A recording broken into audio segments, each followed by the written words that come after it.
So I was retired for 8 years before we moved to the Valley.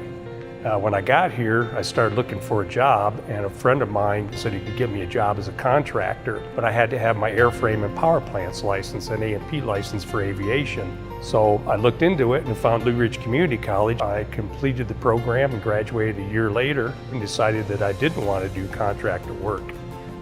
It was then that I was approached and asked if I'd be interested in teaching as an adjunct, which I accepted.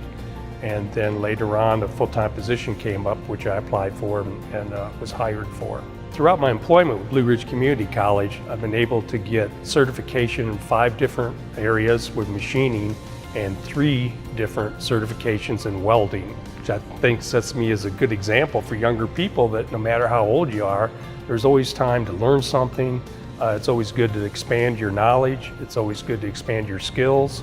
And that it doesn't always have to be a career in IT or electronics or whatever. Just work with your hands and build something cool. No matter your age, background, experience, I think Blue Ridge Community College has got a lot to offer for whatever you want to look at it, whether it be the trades, the industries, it's got everything.